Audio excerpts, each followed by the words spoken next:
Duplication d'objets.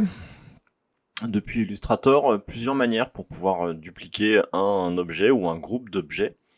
On va pouvoir utiliser les façons un peu classiques du copier-coller, mais on peut également, pour une approche peut-être un peu plus complexe d'un groupe d'objets, par exemple, je prends ici mon nuage, ma forme de nuage que j'ai précédemment assemblée, que j'ai groupée. Depuis ma palette de calque, alors pour afficher vos palettes de calque, depuis la barre de menu,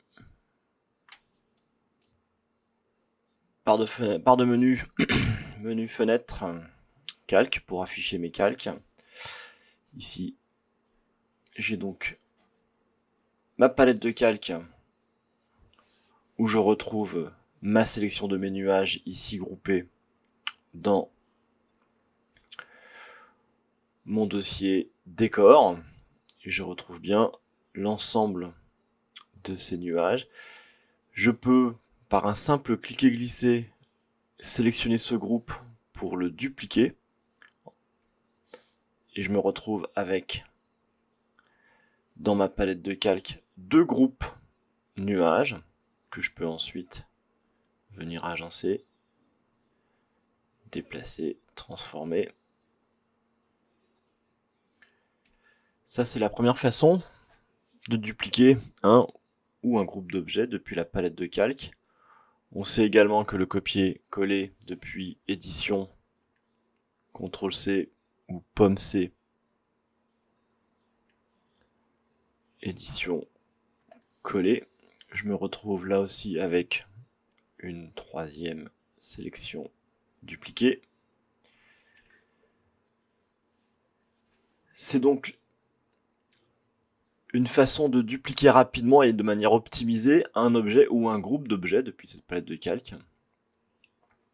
L'autre approche sera peut-être un peu plus complexe, mais permettra d'être beaucoup plus précis en termes de, non pas de sélection, mais en termes de duplication et de déplacement ou une action que l'on voudrait réaliser sur ce groupe d'objets. Je vais sélectionner ici mon personnage. Je peux également le sélectionner directement depuis ma palette de calque. Il est regroupé. Et puis, depuis ma barre de menu Objet, je vais pouvoir ici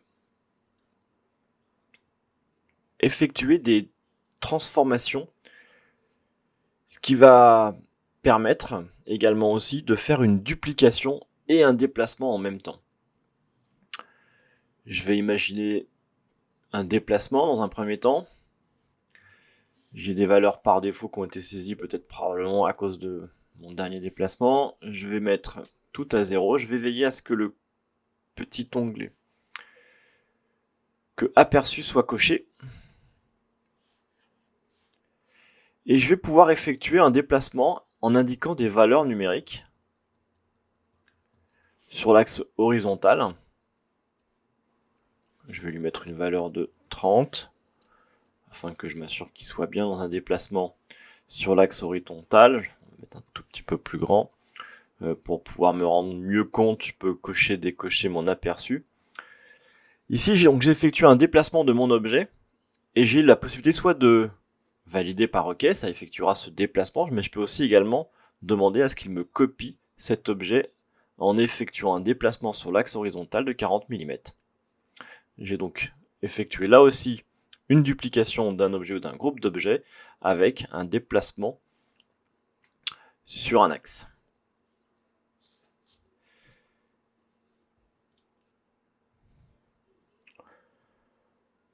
Dans le cas de la duplication d'objets, je vais pouvoir aussi également optimiser cette duplication. Je peux lui demander une répétition de mon déplacement et de mon copier.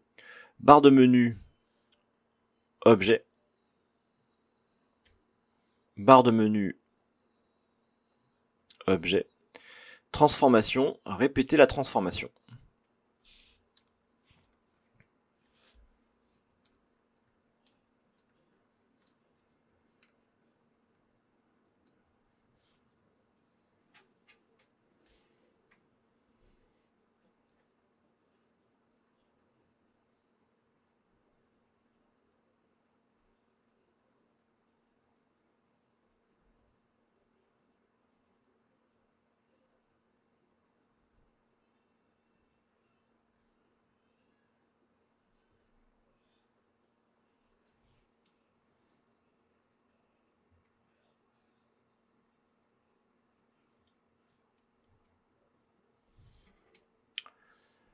Je vais donc demander à répéter l'action précédente.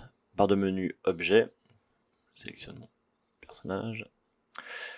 Barre de menu Objet Transformation. Répéter la transformation.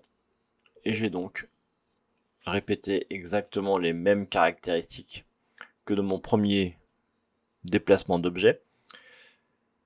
Un déplacement sur l'axe horizontal de 40 mm. Raccourci clavier, CTRL ou pomme D pour répéter l'action.